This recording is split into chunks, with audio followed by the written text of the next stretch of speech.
Alors un méandre, c'est pas la même chose qu'un puits. Un puits, c'est une formation qui est différente du méandre. Il y a certaines conduites qui sont rondes, en conduite forcée, ce qu'on appelle, elles ont été faites sous l'eau. Alors que ça, c'est pas été fait sous l'eau. C'est une rivière qui a fait son chemin et qui a, à force de passer, qui a dissous la roche, qui l'a poli, qui a usé la roche en fait. C'est plus abrasif qu'autre chose. Et qui a descendu au fil des milliers d'années. Voilà.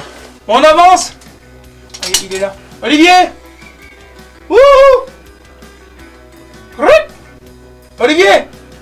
On arrive, on y va hein. Non. Allez, j'avance. Bien savoir, il y a des choses qu'on peut toucher sous terre et d'autres qu'il ne faut pas toucher, mais il faut savoir quoi.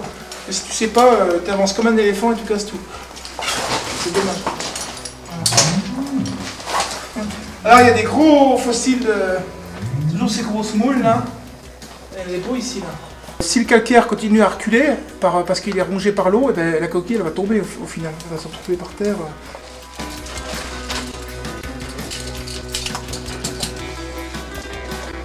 Alors Eh ben j'ai trop mangé hier, hein. Je passais pas moi.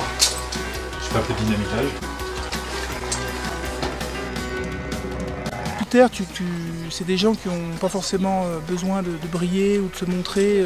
Quand on est dans la boue, dans la terre, c'est vrai qu'il peut y avoir des gens qui sont médecins, ingénieurs et autres. Sous terre, on se tutoie tous, en général, les disparités se gomment. On est dans un monde complètement sécurisé, il y a un côté un peu dangereux, parce que le milieu souterrain, c'est un milieu qu'il faut quand même connaître. C'est pas sans risque, et si on a même un accident banal, ça peut devenir catastrophique selon là où on est.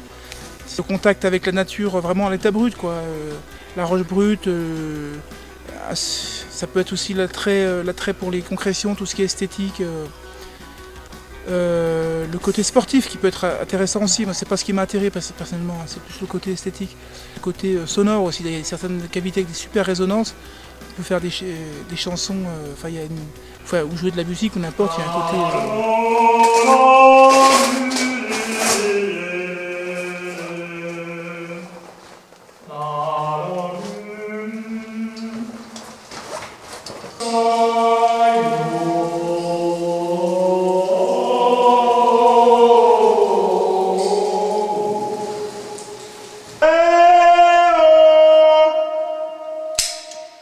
Olivier, tu peux descendre? Ok. En fait, il y a 50%, il y a la grotte elle-même, et puis 50% l'ambiance. Le fait d'être en milieu confiné, ça implique qu'on est quand même solidaires les uns des autres, on ne peut pas se barrer. En général, quand on n'est jamais tout seul, on est toujours au moins par deux. S'il y a quelqu'un qui a un problème de lumière, il est pas dans la nuit, parce qu'il y a toujours quelqu'un à côté de lui qui l'éclaire. Ce qui est étonnant, ce que les gens ne savent pas, c'est que c'est hyper varié en fait. C'est pas uniforme selon les roches dans lesquelles on est, selon les départements de France ou selon les pays. On sera dans une roche différente, qui aura une couleur différente, qui aura une capacité à se dissoudre différente.